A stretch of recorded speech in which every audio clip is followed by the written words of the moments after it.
आणि आता news top 9 ची सुरुवात करूया राजकीय बातम्यांनी। राहुल गांधी सिरियल लायर व्यक्ती, ते कायमच खोटं बोलत असतात। महाराष्ट्रातील काहींना राहुल गांधीच खरं बोलतात असं स्वप्न पडायला लागलंय। मतचोरीच्या मुद्द्यावरून मुख्यमंत्र्यांची राहुल गांधींसह राज्यातील नेत्यांवर बोचरी टीका। भाजप नेते अमित साटम यांच्यावर भाजपच्या मुंबई अध्यक्षपदाची जबाबदारी प्रदेशाध्यक्ष रवींद्र चव्हाण यांनी केली घोषणा। देवेंद्र फडणवीस यांनी अमित साटम यांचं केलं अभिनंदन। चंद्रशेखर बावनकुळे आणि आशिष शेलारही उपस्थित। ऐन निवडणुकीत शेलारांना बाजूला जावं लागतंय, त्यामुळे नक्कीच मुंबई भाजपमध्ये काहीतरी घडतंय। अमित साटम यांच्या नियुक्तीवरून संजय राऊतांचं वक्तव्य।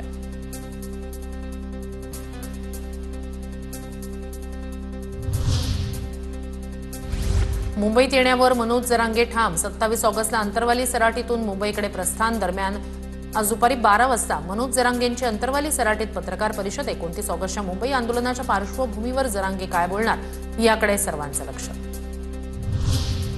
मराठा समाजाला सरकारनं 10% आरक्षण दिलं, तरीही लोकशाही मार्गाने कुणी आंदोलन करत असेल तर त्यांच्याही मागण्या समजून घेऊ। जरांगेंच्या आंदोलनावर मुख्यमंत्र्यांची प्रतिक्रिया।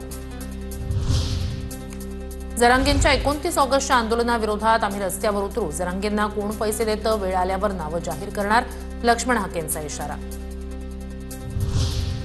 जरांगेंना 29 तारखेला मुंबईत आंदोलन करू देऊ नका, गुणरत्न सदावर्ते यांची पोलीस महासंचालकांकडे तक्रार करत मागणी।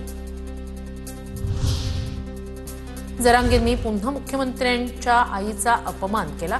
सुसंस्कृत महाराष्ट्र जरांगेंना माफ करणार नाही। चित्रा वाघ यांची एक्सवरून जरांगेंवर टीका। मुख्यमंत्र्यांची एकनाथ शिंदेंच्या अखत्यारीतील नगरविकास विभागाच्या अधिकाऱ्यांवर नाराजी। सूत्रांची माहिती, तर केंद्र सरकारच्या निधीतून योजना राबवण्यात अपयशी ठरल्यानं नाराजी। योजनांना गती देण्याचे निर्देश। सूत्रांची माहिती।